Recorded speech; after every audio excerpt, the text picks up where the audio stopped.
Bonjour, je fais une petite vidéo, on est le 19 mai. Je suis en train de semer des pois mange-tout avec le semoir à céréales. Je vais vous montrer ça un petit peu. Et puis, je suis en train de le faire dans ce champ-là.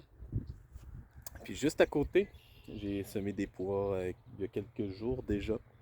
Ils sont en train de lever. Je vais pouvoir vous montrer ça. Aujourd'hui, j'étais encore supposé de faire du bureau, mais quand le beau temps est là, ben, il faut en profiter pour que des fois on peut mettre un peu le bureau en suspens. On peut le faire plus tard, mais des fois le semis, il faut le faire au bon moment. Fait que je vais le virer de bord, puis je vais vous montrer ça un petit peu comment que ça fonctionne pour mes pois mange-tout. Oui, donc j'ai un tracteur ici avec un semoir à céréales qui fonctionne en fait, on met les graines à l'intérieur. Moi, j'en mets pas partout. Je fais seulement 3 rangs entre les roues du tracteur. Là. Bon, ça, c'est des semences, les variétés. Là, comme ça, ici, je suis en train de faire du Sugar Ann, des pois sucrés. Et puis, donc, c'est ces 3-là que je vais semer. Donc, d'habitude, les gens le remplissent au complet, mais moi, je fais seulement ça avec un petit réservoir. Donc, on voit ici, il y a des cannelures qui vont faire tomber les graines tranquillement. On voit, ils sont tous pareils, ces 3-là. Là, présentement, c'est levé. Là, quand ils vont être descendus, le tuyau ne sera pas tout replié. Mais les graines vont tomber dans ce tuyau-là. Vont arriver entre les deux disques. Je vais essayer de m'y prendre autrement. Ça, c'est un semoir à céréales classique. Hein? Moi, il me convient bien. Il n'est pas trop large. Je peux faire seulement un passage. En fait, quand on va avancer, les deux disques vont avancer. Ah ben là, on le voyait. En fait, ce qui va arriver, c'est vu que les disques... Ah, je vais me coucher un peu en dessous. C'est quand même intéressant de voir. Hein? Je sais pas si on voit bien. Les grains vont être pris entre les deux disques. Et puis en avançant, vont venir tomber dans le sillon. Donc, les disques vont ouvrir le sol.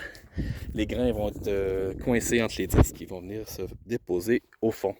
Ensuite, il y a des petites chaînes pour venir mettre de la terre par-dessus. Donc, l'ajustement qu'il y a à faire, en fait, c'est les cannelures. On peut les tasser ici. Fait qu'il peut en tomber plus ou moins. Fait qu'on regarde ça avec l'expérience. Comme là, présentement, je suis à peu près à cet ajustement-là. Puis, je trouve que c'est un bon semis. Donc, on va essayer de trouver les grains. Voyons voir ici. Oups. C'est peut-être plutôt ici. Là, c'est peut-être un peu profond, là. Parce que j'étais en bout de rangée. Ou peut-être plutôt ici. Tout près du pneu du semoir. Voyons, on va finir par le trouver.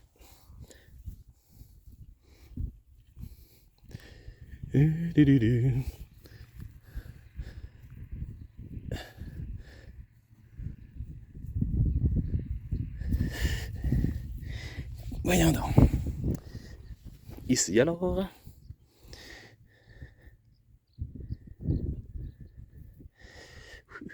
Bon, j'ai une graine ici.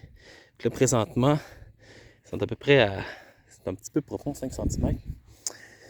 4 cm. Non. Ah, peut-être 5, 2 pouces. J'étais sur une petite scie un peu. On va voir plus loin. C'est sûr que la profondeur peut être un peu plus approximative avec ce type de semoir-là. Comme là, le grain ici est à peu près à 2 cm. C'est un ressort qui vient pousser sur le disque. Il y a une butée pour l'empêcher de descendre plus bas, comme ici aussi, à peu près à 2 cm. Ça, là, c'est la bonne profondeur. Et puis, c'est ça. Donc, la difficulté avec ces pois-là, vraiment la difficulté, c'est de les faire germer rapidement si on a un problème de germination, en fait, comment dire ça? C'est de la mouche de semis que ça s'appelle. Donc, si ça ne germe pas assez rapidement, il y a une mouche qui vient pondre et puis il y a des petits asticots qui viennent manger la graine, ce qui n'est pas pratique. Souvent, à plusieurs années, j'ai jusqu'à 90% des graines qui sont mangées. Donc, je dois recommencer le semis. C'est plutôt désagréable. Donc, ça prend de la chaleur et de l'humidité. C'est pour ça que, là, présentement, j'étais supposé de faire du bureau, comme je disais tantôt. Et puis, ben là, j'ai vu qu'il y avait de la chaleur dans 2 jours. Puis là, on est après une pluie. Donc là, le sol est humide. Je vais pouvoir mettre la graine dans le sol pour qu'elle puisse commencer à germer. Puis quand elle va... Ben c'est ça, elle va commencer par s'hydrater, ensuite avoir assez de chaleur pour germer. Parce que si je l'implante dans un sol sec et chaud, ben en fait, il faut qu'elle commence par s'hydrater. Et ensuite qu'elle germe avec de la chaleur. Donc si j'attends la chaleur juste avant une pluie, la pluie va venir refroidir le sol et puis je vais rater mon coup. Fait que c'est vraiment, il faut arriver comme la bonne journée pour être sûr que ça fonctionne. Donc là, je vais vous montrer les autres que j'ai fait avant. Donc j'avais des pois sucrés et des pois mange-tout. Et puis c'est en train de lever. Donc je suis content, on a réussi, on voit juste ici. On a un là, un là, un là, un là. Et puis même chose si je sème, comme là on voit il y a une petite croûte de battance.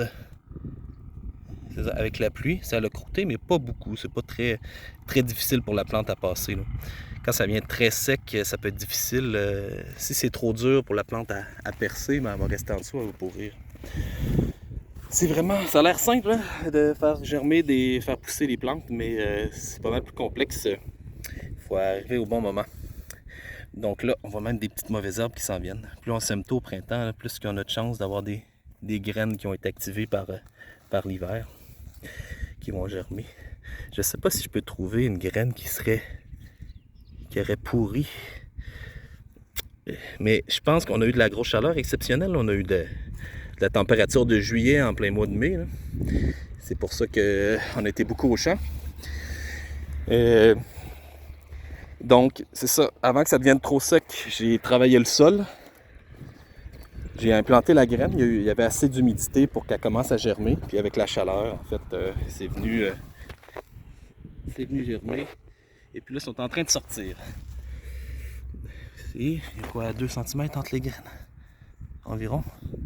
Ils ne sont pas tous sortis, mais non, c'est bien parti.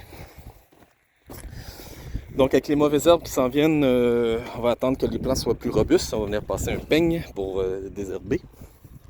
On va aller voir dans la première variété, voir si c'est en train de sortir ou pas. Je crois que c'est à peine en train de sortir. On voit ici. Ça, c'est Sugar Ann, des pois sucrés qui sont très très hâtifs à faire des fruits, des pois. La germination est quand même bien, assez rapide. Là, on le voit, ils ne sont pas encore sortis. Hein. Fait qu'on voit que tout dépendamment des. J'essaie d'en trouver. Tout dépendamment des variétés. Si ça germe plus lentement, je peux avoir des problèmes ici. C'est vraiment particulier à notre ferme qu'on a beaucoup de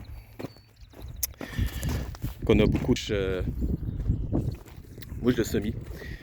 Donc on voit que la deuxième variété, qui est Little Sweetie, est très très rapide à germer. Donc ça m'évite beaucoup de problèmes. Je suis sûr, c'est probablement un jour avant l'autre qui a été semé en même temps. Fait que la vigueur à la germination, c'est vraiment important dans notre cas. Donc on a réussi notre coup ici, je crois bien. Je vois pas, en tout cas je vais le savoir plus tard, là, si je vois qu'il y a des manques, là, je vais savoir que les grains ont pourri, sont fait manger. Mais je pense que ça devrait être bien. Et puis ici, qu'est-ce que je pourrais dire? Ben c'est ça. Fait que là, c'est les mêmes variétés, puis je vais mettre des pois écossais aussi par la suite. Fait que là, on a... Là, ça doit faire 1 hectare, peut-être, 1,2 hectare. Ça fait beaucoup de pois mange-tout. Mais ça, on en veut rapidement, là.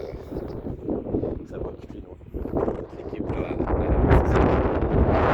Qu'est-ce que je pourrais dire d'autre? J'espère qu'ils ne vendent pas trop dans le téléphone, là. Ben oui, pourquoi pas.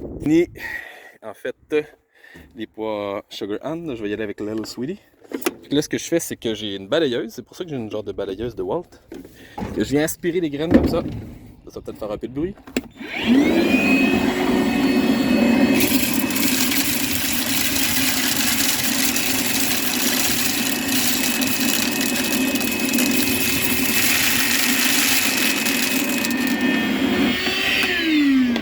il y a le principe qui vient aspirer les graines pour pouvoir changer de variété. Fait que c'est une super idée de m'acheter une balayeuse portative. Donc tout ce champ-là va être en pois mange-tout.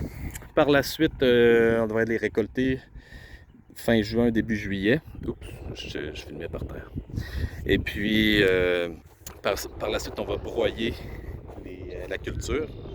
Et puis normalement, on va ressemer soit des laitues ou kale, pak choy peut-être, des choses comme ça, qu'on va en fait transplanter à l'automne pour avoir une deuxième culture. Fait que dans ce champ-là, on va avoir deux cultures. Le premier, c'est pour un peu nettoyer les mauvaises herbes. Vu que les pois mange-tout, on est capable de bien contrôler les mauvaises herbes. Ça nous fait des légumes tôt en saison. Et puis, en tout cas, voilà. C'est de ça que je voulais parler. Il faut intervenir quand c'est le temps. Et puis, je m'excuse pour les retards, pour ceux qui attendent après nous là, dans les bureaux. Annick, qui était beaucoup dans les bureaux aussi avec le petit garçon, ben, ça occupe pas mal plus qu'on pense. Et c'est ça, je vais reprendre, on va reprendre le retard. Désolé pour ceux qui attendent après nos nouvelles dans les bureaux. Donc, comme là, ce champ-là, je vais le finir. Et puis, je vais retourner dans le bureau avancé, là, les inscriptions et tout ça. C'est ça, au Québec, hein, si on retarde, on sait que l'hiver ensuite revient, hein, fait qu'il faut toujours faire les semis dans les bons temps, c'est vraiment important. Fait que c'est toujours les priorités pour nous d'intervenir au bon moment dans les champs pour avoir des belles récoltes. En tout cas, voilà, c'est une petite vidéo sur le semis de pour mange tout. Voilà.